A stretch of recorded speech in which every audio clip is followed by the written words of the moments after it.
Assalamualaikum warahmatullahi wabarakatuh. Yang terhormat dosen penguji ujian kinerja PPG dalam jabatan Angkatan 1 tahun 2021. Perkenalkan, nama saya Ismail SPD. Saya mahasiswa PPG dalam jabatan Angkatan 1 tahun 2021 di Universitas Papua. Saya guru SMA Negeri 7 Buru Selatan, Kecamatan Namrole, Kabupaten Buru Selatan, Provinsi Maluku.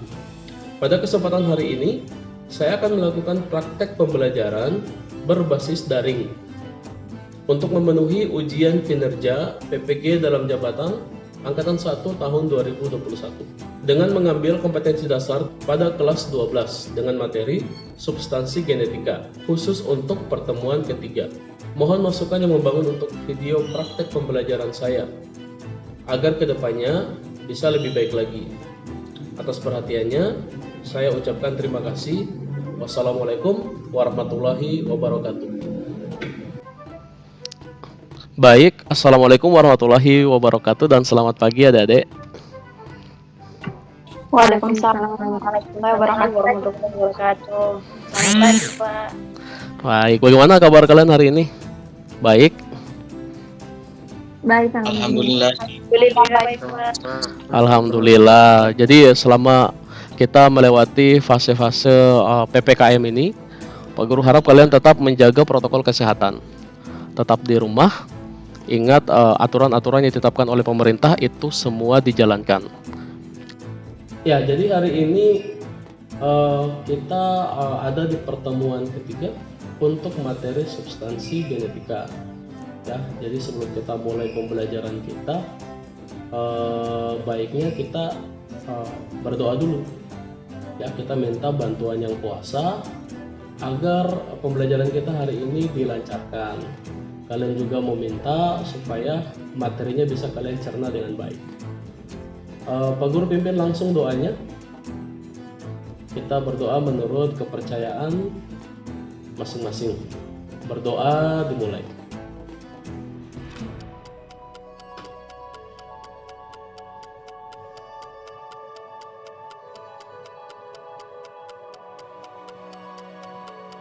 Amin, amin ya rabbal alamin. Oke, baik, sebelum kita mulai, baiknya Pak Guru cek dulu kehadirannya. Kira-kira ada berapa yang hadir nih? Pak Guru cek ke ketua kelas aja. Yohan, ketua kelas, bagaimana kehadiran? Ya Pak, tinggal Latam aja yang belum connect. Oh, tinggal tamu. Oke, Pak Guru sudah sampaikan itu di WA group ya, dengan link Google Meet-nya. Itu tinggal masuk saja. Oke, nanti kita tunggu saja Latamu connect, masuk bergabung bersama kita. Kita mulai saja pembelajaran kita hari ini. Ya, jadi seperti yang Pak Guru sudah katakan tadi, pembelajaran kita hari ini adalah masih tentang substansi genetika. Ya, jadi kita sudah melakukan pembelajaran 2 pertemuan awal. Pertemuan yang pertama, pertemuan kedua, dan sekarang ini adalah pertemuan yang ketiga. Ya, atau pertemuan terakhir. Nah, jadi untuk pertemuan pertama dan pertemuan kedua kemarin itu kita sudah melakukan observasi data yang begitu banyak tentang substansi-substansi genetik ini, mulai dari gen, kemudian kromosomnya, kemudian DNA-nya, kemudian RNA-nya. Itu semuanya sudah kita melakukan observasi. Kemudian 2 LKPD juga sudah Pak Guru bagikan. Ya, jadi ada LKPD 1 dan LKPD 2. Tapi untuk pertemuan hari ini yang kalian presentasikan adalah LKPD yang pertama. Karena LKPD kedua itu adalah bagian refleksi. Jadi itu nanti kalian isi secara individual. Untuk LKPD 1 itu kalian kerja berkelompok, sudah Pak Guru bagi kelompoknya ya? Sudah ya? Sudah, Pak. Jadi LKPD-nya sudah dikerjakan? Sudah, Pak. Baik. Jadi Pak Guru minta nanti dari perwakilan per kelompok, ada 3 kelompok itu, sebentar untuk mempresentasikan hasil kerja kelompok masing-masing. Ya, jadi kelompok satu yang representatifnya siapa ya? Yang akan mempresentasikan siapa? Safril ya. Untuk kelompok 2 perwakilannya siapa yang akan presentase? Saya Pak Nurliani Tomia. Baik, Nurliani Tomia. Kemudian untuk kelompok 3. Saya Pak Ilya Al-Katiri. Oke, Ilya Al-Katiri. Baik. Jadi sebentar kita akan masuk ke fase persentase. Oke ya. Seperti itu. Jadi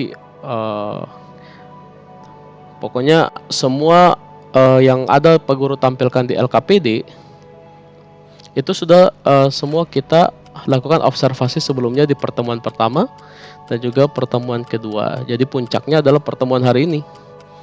Nah, jadi Pak Guru minta persentasenya harus baik. Seperti itu. Semangat ya. Semangat dong. Coba pasang senyum lebar-lebar ya. Oke, sebelum kita masuk ke ke fase persentase LKPD yang pertama, Pak Guru share screen dulu.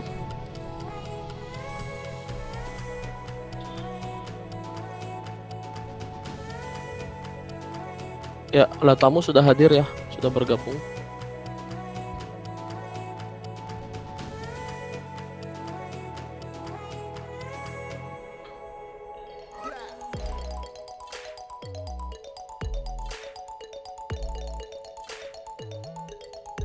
Oke.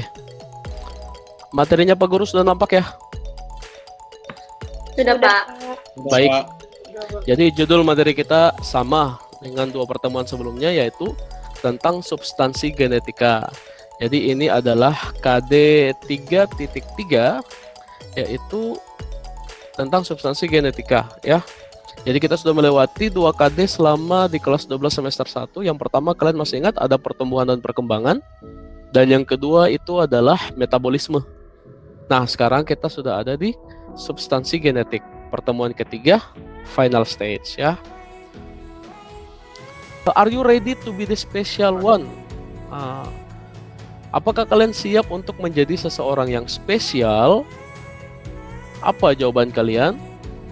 Ya. Yes. Ya, semua harus yakin bahwa kalian itu memiliki bakat masing-masing. Ya, memiliki takdir masing-masing. Semoga kalian bisa sukses di masa datang ya. Oke, bagaimana tujuan pembelajaran kita hari ini? Pembelajaran kita hari ini tujuannya ada 2. Yang pertama adalah menganalisis hubungan struktur dan fungsi gen, DNA, kromosom dalam penerapan prinsip pewarisan sifat pada makhluk hidup. Ya, jadi ini sudah tertuang pada LKPD yang pertama. Ya, nanti ini kalau nggak salah ini tugas dari kelompok 1 ya. Jadi menganalisis hubungan struktur dan fungsi dari gen, DNA, dan kromosom. Kemudian yang kedua, merumuskan urutan proses sintesis protein dalam kaitannya dengan penyampaian kode genetik DNA, RNA, protein, serta mempresentasikan hasil rumusan urutan proses sintesis protein dalam kaitannya dengan penyampaian kode genetik. Kalau ini nanti tugas dari kelompok 2 dan kelompok 3 di LKPD 1. Jadi intinya di sini adalah merumuskan dan mempresentasikan. Oke, sebelum Pak Guru lanjut ke review materi, baiknya kalian dulu Pak Guru tugaskan, Pak Guru kasih kesempatan kalian untuk mempresentasikan LKPD kalian. Siap ya? Ya. Baik ya. Jadi kalian presentasi dulu. Tiap kelompok silakan melakukan presentase. Kemudian setelah presentase baru Pak Guru review materi.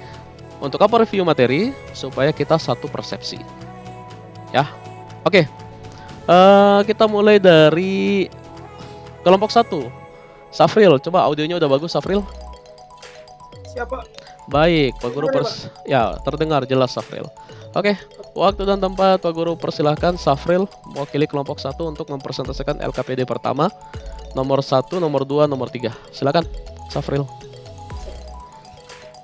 Sebelumnya, Assalamualaikum warahmatullahi wabarakatuh.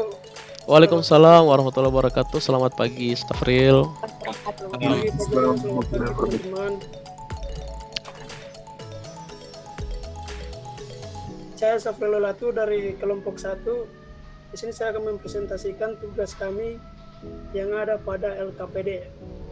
Oke, saya langsung dari poin pertama, yaitu gen adalah unit terkecil yang berperan dalam pewarisan sifat yang tersusun atas beberapa DNA yang terpintal dengan protein, histon, dan terdapat di dalam lokus kromosom. Setiap gen memiliki informasi tertentu berkaitan dengan sifat yang tampak pada individu. Oke, yang kedua terkait pengertian dari DNA. Oke, RNA itu berbeda dengan DNA yang tadi. Kalau DNA memiliki dua tali utamanya, dan RNA hanya memiliki satu tali utamanya. Kemudian struktur dari talinya sama, yaitu gula dan fosfat. Kemudian yang berbeda adalah di sini basa nitrogennya. Yang sama yaitu ada tiga yaitu adenin, guanin, sama cytosine. Bisa teman-teman lihat. Oke, itu sama dengan DNA, tetapi RNA tidak memiliki timing, dan RNA hanya memiliki basa nitrogen yang disebut dengan uracil. Ini terlihat jelas pada gambar. Oke, mungkin itu dari saya, dari presentasi dari kelompok 1. Saya kembalikan ke Bapak. Sekian, terima kasih. Oke, baik ya. Jadi presentasi yang dilakukan teman kalian oleh kelompok 1 ini sangat baik ya. Gambar-gambarnya juga menarik dengan warna-warnanya. Ya, mungkin Pak Guru koreksi saja, mungkin cuma kesalahan di penyebutannya. Di penyebutan saja. Memang yang jadi kendala atau jadi masalah utama di pembelajaran biologi itu adalah penyebutan bahasa ilmiah ya. Jadi di mana-mana itu penyebutan bahasa ilmiah ini selalu jadi kendala dalam proses pembelajaran kita. Tapi nggak apa-apa ya. Tadi yang disebut oleh Safril itu ada lokas ya. Itu harusnya kan lokus ya. Lokus, tempat tinggalnya gen. Kalau lokas itu tetangga saya. Kemudian tadi ada juga fosfat ya, fosfat. Harusnya itu fosfat. Jadi struktur dari DNA dan RNA sama-sama memiliki fosfat dan sama-sama memiliki gula. Oke ya, gula pentosa. Cuma kalau DNA itu deoksiribosa, kalau RNA itu gulanya gula ribosa. Oke, tapi secara umum baik ya. Sangat baik. Dari pengertian semuanya jelas, kemudian gambarnya pun menarik, jelas juga dengan keterangan-keterangannya. Oke, baik sekali Safril kelompok 1, terima kasih. Oke, kita lanjut ke kelompok 2 ya, untuk mengetahui lebih jelas bagaimana perbedaan DNA dan juga RNA. Kemudian bagaimana perbedaan tahap-tahap yang terjadi pada proses transkripsi dan juga pada proses translasi ya. Untuk mengetahuinya kita tanyakan ke kelompok 2 ya. Di sini akan diwakili oleh Nurliani Tomia. Ya, mana Nurliani Tomia? Siap, siap ya. Baik, waktu dan tempat Pak Guru persilakan. Nurliani silakan. Assalamualaikum warahmatullahi wabarakatuh dan selamat pagi. Waalaikumsalam warahmatullahi wabarakatuh dan selamat pagi. Teman-teman, perkenalkan saya Nurliani Tomia, perwakilan dari kelompok 2. Saya akan mempresentasikan soal pada LKPD. Nah, bagian kami itu adalah pada nomor 4 dan 5. Sebentar saya akan share screen dulu. Untuk kelompok 2, tugas kami adalah mengerjakan LKPD pada nomor 4 dan 5, di mana akan membahas tentang perbedaan antara DNA dengan RNA, kemudian dilanjutkan dengan proses sintesis protein yang meliputi 2 tahap, yaitu transkripsi dan juga translasi. Baik, langsung saja saya ke nomor pertama. Untuk perbedaan antara DNA dan RNA ini dilihat dari 5 aspek pembeda. Yang pertama, nomor 1, dilihat dari jumlah rantai nukleotida. Untuk DNA, rantai nukleotidanya berantai ganda atau berantai 2, biasa disebut dengan double helix. Sedangkan untuk RNA berantai tunggal atau biasa disebut dengan single helix. Nah, sebenarnya ada beberapa aspek pembeda lagi, tetapi yang diminta pada LKPD ini hanya 5 saja. Nah, kemudian lanjut kepada nomor 5. Untuk langkah-langkah dalam proses sintesis protein, ada 2 proses di sini, yaitu proses transkripsi dan translasi. Nah, teman-teman bisa lihat Untuk proses transkripsi dan translasi ini sama-sama ada 3 tahap lagi, yaitu tahap inisiasi, tahap elongasi, dan tahap terminasi. Namun tahap atau prosesnya itu berbeda. Baik, mungkin itu saja yang bisa kami sampaikan, yang bisa kami presentasikan dari kelompok 2. Kurang dan lebihnya saya mohon maaf. Jika ada tambahan atau koreksi dari Bapak Guru, dipersilahkan. Wassalamualaikum warahmatullahi wabarakatuh. Waalaikumsalam. Waalaikumsalam warahmatullahi wabarakatuh. Kita beri aplaus dulu untuk kelompok 2. Aplaus dulu kelompok 2. Ya. Kelompok 1 tadi aplaus juga, kelompok 1 aplaus juga. Nanti Safrilnya sedih kalau nggak dikasih aplaus ya. Oke, jadi luar biasa ya hasil presentasi dari kelompok 2 itu bisa Pak Guru katakan ini komplit ya. Ya, jadi hanya saja memang tadi seperti yang dikatakan oleh teman kalian Nurliani Tomia bahwa perbedaan antara DNA dengan RNA itu sebenarnya itu ada beberapa lagi dan masih banyak lagi ya. Cuma memang karena kebutuhan di LKPD ada 5 tabel, maka diisi ada 5. Tapi yang diisi oleh Nurliani Tomia dan teman-teman dari kelompok 2 tadi itu inti ya, perbedaan inti yang paling mencolok. Ya, dari lokasinya ya, kemudian dari fungsinya. Dari fungsinya tadi jelas tadi dikatakan oleh perwakilan kelompok 2 bahwa DNA itu memiliki 2 fungsi utama, yaitu mampu bereplikasi dan mampu melakukan proses transkripsi. Ya, dan DNA ini adalah asam nukleat utama ya yang ada di dalam sel. Gitu. Jadi DNA lah yang mampu mencetak RNA. Tadi dikatakan bahwa DNA itu dia double helix atau berantai ganda ya. Artinya dia punya pasangan gitu. Kalian sudah pada punya pasangan? Kalau kalian tidak punya pasangan, maka kalian single helix atau kalian bisa dikatakan seperti RNA. Kemudian yang disinggung juga adalah proses transkripsi dan translasi. Nah, yang kita bisa tangkap dari proses sintesis protein tadi ada yang namanya codon start dan ada yang namanya codon stop. Jadi kalau ketemu codon start maka dia harus mulai ya. Tadi kodenya codon start apa tadi? AUG ya. Nah, seperti itu. Kemudian kalau ketemu codon stop maka dia harus berhenti. Oke, jadi baik sekali hasil kerja dari kelompok 2. Oke, terima kasih Nurliani Tomia. Terima kasih untuk teman-teman dari kelompok 2.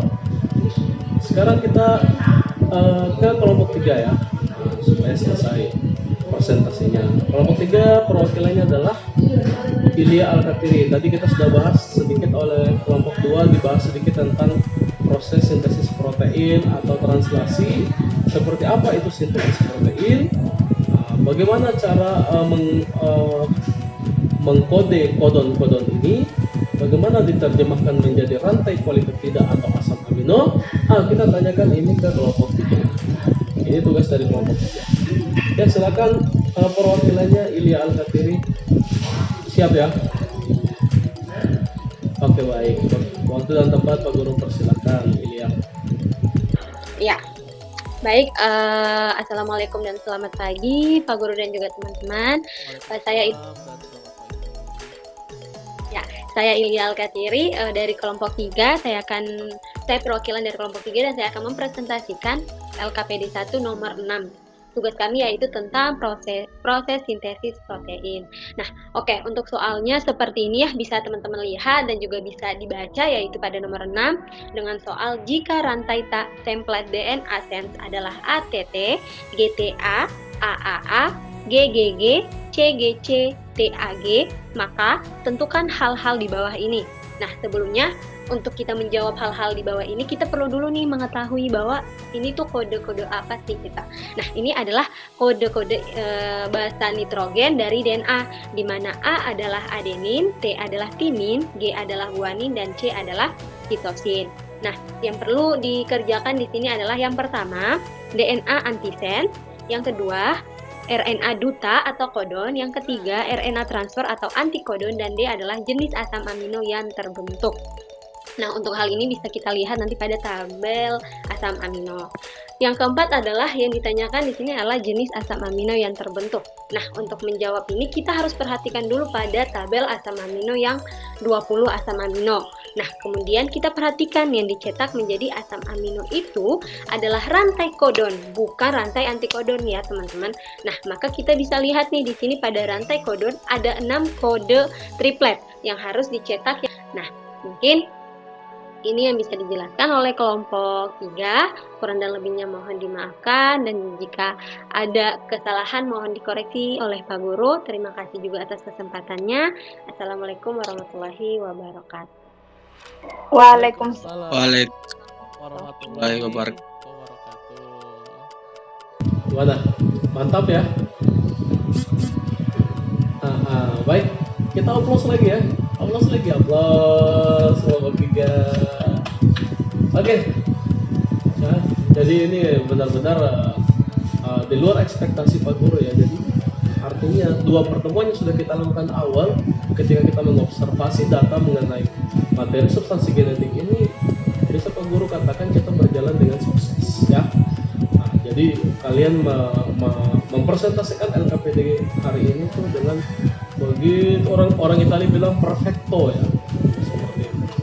Jadi baik sekali ya. Jadi tadi yang ditampilkan oleh kelompok 3 itu tentang proses sintesis protein.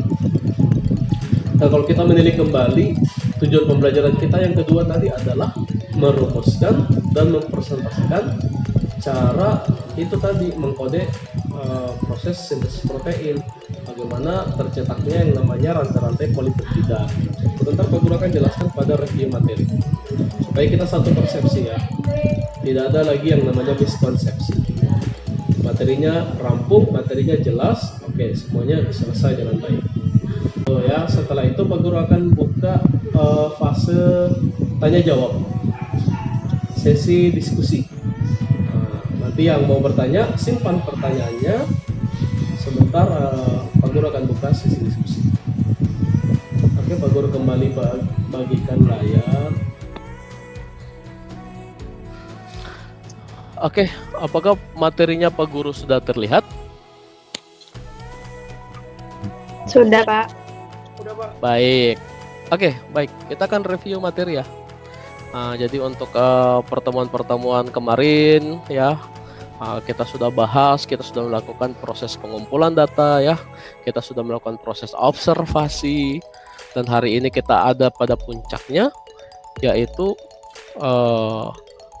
menyimpulkan atau menampilkan semua data yang sudah kita observasi ya. Dan tadi kalian sudah melakukan presentasi dengan begitu baik. Oke, sekarang Pak Guru akan review saja materinya, kita mencocokkan saja materinya ya. Jadi materi yang kita bahas pada KD ini itu intinya adalah pada substansi-substansi genetik. Tadi semua sudah disinggung, mulai dari gen, DNA, RNA, kromosom ya. Ini adalah semua substansi-substansi genetik. Mereka bekerja sama dalam proses penentuan sifat makhluk hidup. Nah, perhatikan gambar yang Pak Guru tampilkan. Pada gambar itu, gambar ini sudah mewakili atau merepresentasikan hubungan antara keempat substansi genetik ini, antara gen, DNA, RNA, dan kromosom. Jadi gen ini merupakan segmen-segmen dari DNA ya, dan gen ini atau DNA ini juga itu dia dibungkus oleh sejenis protein yang disebut dengan protein histon ya. Jadi protein histon menebal membentuk sebuah struktur yang disebut dengan nukleosom.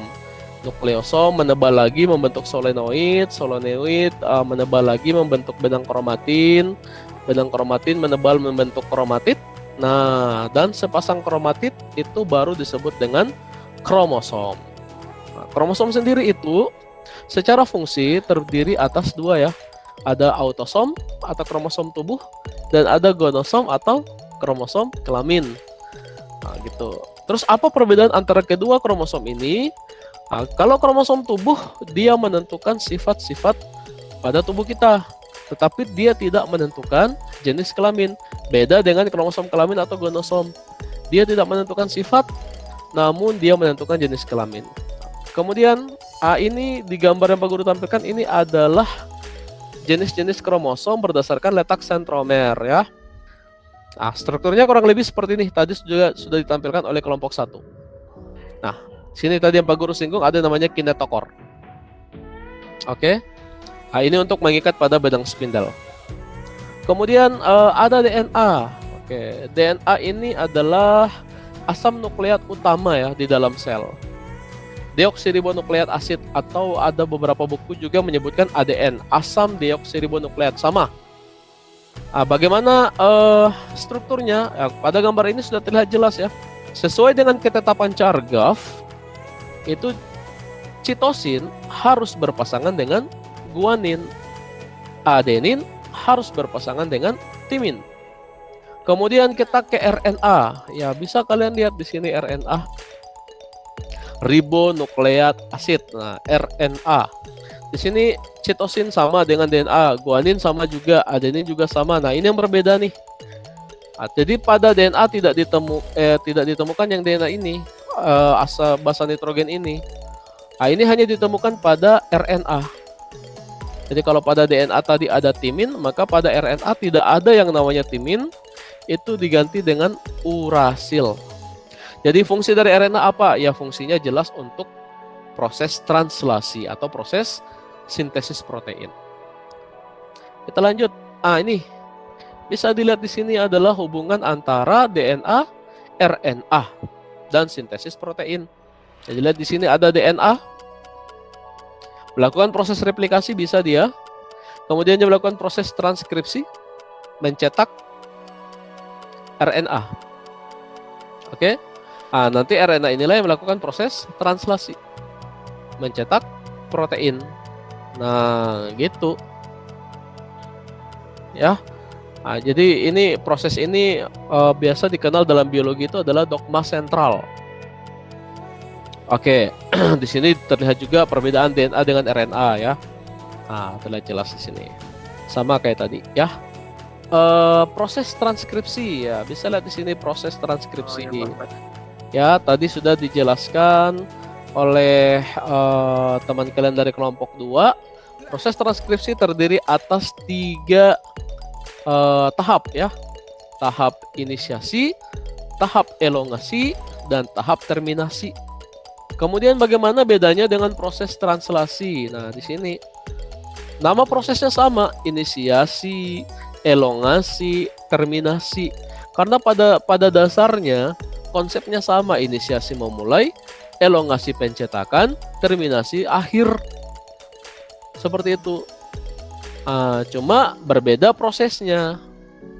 Gitu ya. Jadi tahap pertama translasi adalah inisiasi. Pada tahap ini kodon pertama messenger RNA yang bertemu dengan ribosom disebut dengan kodon start. Dan kodon start itu ingat kodenya cuma satu, yaitu AUG. Dan kodon start ini dia dicetak menjadi asam amino. Ya, jadi di mana ketemu AUG, maka dia harus mulai. Jadi kalau Pak Guru analogikan sama dengan traffic light. Kalau lampu hijau menyala, apa yang harus kalian lakukan? Nah, kalau lagi di jalan lampu hijau, harus ngapain? Ya. Harus jalan ya. Nah, kalau lampu merah, berhenti. Nah, sama dengan ini. Jadi AUG ini anggaplah lampu hijau. Jadi ketemu lampu hijau AUG, maka dia harus jalan, harus start, harus mulai. Proses jalannya ini namanya elongasi.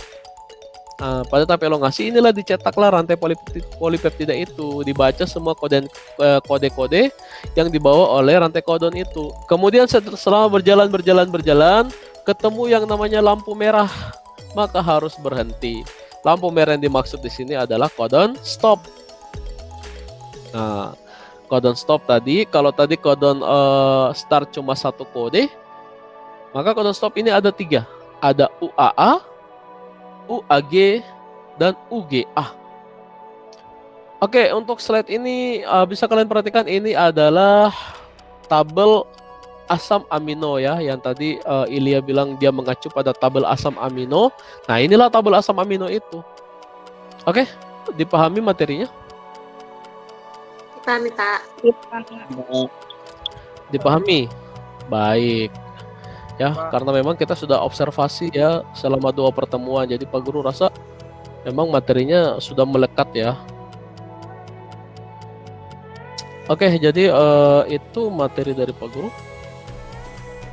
Sebelum kita mengakhiri proses pembelajaran kita ya, baiknya kita buka dulu fase diskusi ya.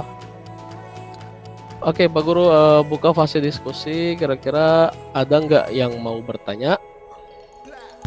Silakan Rasul, apa yang kamu ingin tanyakan?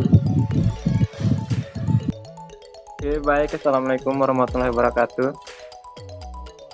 Waalaikumsalam warahmatullahi warahmatullahi wabarakatuh.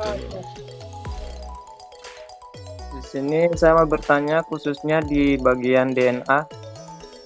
Pertanyaan saya, Pak Guru, apakah DNA kita manusia bisa digabungkan dengan DNA lain, semisal hewan? Apakah bisa, Pak Guru?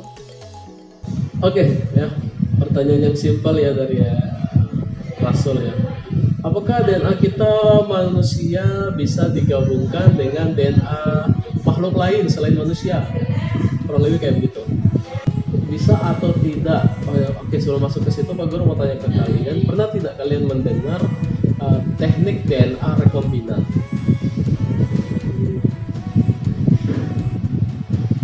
Pernah dengar nggak DNA rekombinan? Rekombinasi DNA belum ya? Nah, nanti ini memang akan kita pelajari di bioteknologi lebih rincinya ya. Jadi Pak Guru singgung dulu, DNA rekombinan itu adalah teknik bioteknologi modern di mana bisa menggabungkan antara DNA makhluk satu dengan yang lainnya. Nah, sekarang pertanyaannya, tadi bisa digabung nggak manusia punya dengan yang lain? Jawabannya adalah bisa. Tapi kita tanya kembali, kira-kira apa perlu kita sambung-sambung DNA kita dengan makhluk lain? Apakah ada sesuatu yang kalian rasa kurang sehingga kalian ingin sambung DNA? Nanti DNA rekombinan ini dilakukan pada spesies-spesies lain. Contohnya itu kalau dalam dunia pertanian ada yang namanya padi jenis BT. Mungkin kalian pernah dengar padi Oryza sativa BT. Kalau padi kan bahasa ilmiahnya Oryza sativa. Kemudian ada BT-nya di belakang. Kalau ada BT-nya artinya itu padi yang sudah dilakukan proses rekayasa genetik. Digabungkan DNA padi, disisipkan di situ DNA BT. Apa itu BT? BT itu singkatan dari bakteri Bacillus thuringiensis. Kenapa harus digabungkan DNA padi dengan DNA Bacillus thuringiensis? Ternyata hasil penelitian mengungkapkan bahwa bakteri Bacillus thuringiensis bisa menghasilkan zat yang mampu mematikan serangga. Gitu. Bisa mematikan hama. Sehingga disisipkanlah yang namanya DNA BT ini Bacillus thuringiensis ke padi. Sehingga petani tidak perlu lagi capek-capek menjaga sawahnya dari hama. Tidak perlu lagi menyemprotkan dengan pestisida bahan kimia. Gitu. Jadi semua serangga yang mencoba untuk memakan padi Oryza sativa BT itu langsung mati. Karena memang ada zat yang dihasilkan. Iya, ada zat yang dihasilkan itu. Nah, itu aja berbahaya hanya untuk serangga, tapi tidak berbahaya untuk manusia. Ya, ini. Jadi rekayasa genetik itu penting. Nah, seperti itu. Jadi menyambung-nyambungkan. Jadi bisa menyambung-nyambungkan makhluk apa saja dengan makhluk apa saja. Silahkan, yang penting ada kebutuhannya. Contohnya pada tanaman padi tadi, sehingga terjadilah yang namanya pestisida, pengendali hama biologis. Tidak perlu lagi pakai bahan kimia. Jadi aman. Kalau kita pakai bahan kimia lagi itu kan berbahaya lagi buat kita manusia. Nah, itu yang lagi berkembang sekarang. Cuma yang namanya bioteknologi biayanya pasti mahal. Nah, itu kekurangan dari bioteknologi itu. Ya, jadi Culen, Rasul, tadi apakah bisa disambung-sambung? Bisa. Tapi kalau secara kebutuhan, kita manusia tidak perlu lagi menyambung-nyambung dengan DNA apapun. Oke, tapi kalau yang lain, kebutuhan misalnya medis atau kebutuhan kebutuhan pertanian, penelitian, kebutuhan bidang peternakan, ya itu bisa. Nah, contohnya yang tadi padi Bacillus thuringiensis. Oke, yang masih ingin bertanya tapi Pak Guru tidak kasih kesempatan, nanti lewat WhatsApp grup aja. Iya, Pak. Baik. Oke, untuk sebelum kita mengakhiri proses pembelajaran kita hari ini, ada baiknya ya, di mana ada tujuan harus ada kesimpulan. Oke, di mana-mana gitu. Yang namanya kerja ilmiah ada tujuan, ada kesimpulan. Karena kesimpulan adalah jawaban dari tujuan. Oke, tujuan tadi sudah kita sebutkan di awal ya. Apa tujuan kita proses pembelajaran ini? Terus kita sudah melewati prosesnya. Sekarang disimpulkan. Oke. Pak Guru minta mungkin satu orang dari kalian yang bisa menyimpulkan proses pembelajaran kita. Baik, cepat sekali ya Ilya ya. Cepat sekali dia ya. Oke, silakan Ilya Al-Katiri menyimpulkan proses pembelajaran kita. Ya baik, terima kasih Pak Guru atas kesempatannya. Di sini yang bisa saya ambil kesimpulannya dari pertemuan kita sebelumnya dan hari ini, yang bisa ditarik kesimpulannya adalah bahwa substansi-substansi genetik yang dimaksud di sini adalah gen, RNA, DNA, dan juga kromosom. Mereka itu bekerja sama dalam menentukan sifat makhluk hidup. Selain itu juga mereka memiliki fungsi di mana perlu mereka menentukan pewarisan sifat dari induk kepada keturunannya. Mungkin itu yang bisa saya simpulkan. Terima kasih Pak Guru. Terima kasih ya. Ya, Pak Guru sudah yakin memang kalian pasti bisa menyimpulkan ya. Ya, tujuan kita tadi adalah mengetahui atau menganalisis hubungan dari substansi-substansi genetik ini. Dan jawabannya adalah memang ada hubungan di antara kesemuanya. Mereka bersinergis, sama-sama menentukan sifat, dan bersinergis juga sama-sama menentukan pewarisan sifat dari induk kepada keturunannya. Baik, ya kesimpulan yang sangat baik. Ya, excellent ya. Mantap. Oke, sebelum Pak Guru mengakhiri, Pak Guru mau review sedikit. Kita punya materi selanjutnya ya. Setelah kita meninggalkan materi substansi genetik, kira-kira kita bahas materi apa lagi? Ya, kita review sedikit. Oke. Bisa terlihat di sini next chapter ya. Jadi selanjutnya kita belajar apa lagi di semester 1 ini. Ya, jadi kita sudah lewati pertemuan perkembangan, kita ke metabolisme, substansi genetik, alhamdulillah sudah kita selesaikan hari ini. Minggu depan itu kita akan bertemu dengan tema baru, yaitu pembelahan sel atau reproduksi sel. Saatnya kita akhiri, sebelum kita akhiri kita berdoa dulu ya. Nah, kita mengucapkan syukur kepada Tuhan karena proses pembelajaran kita berjalan dengan lancar ya. Jadi jangan lupa tugas-tugasnya ya. Jangan sampai setelah ini langsung berleha-leha, tidak peduli tugas. Pokoknya tugas-tugasnya dikumpul. Ya, itu sebagai tes akademik.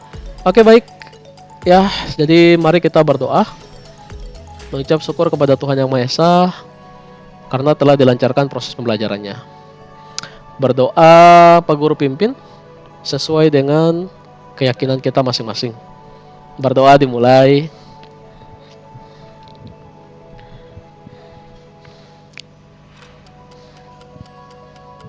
Baik. Amin, amin ya rabbal alamin.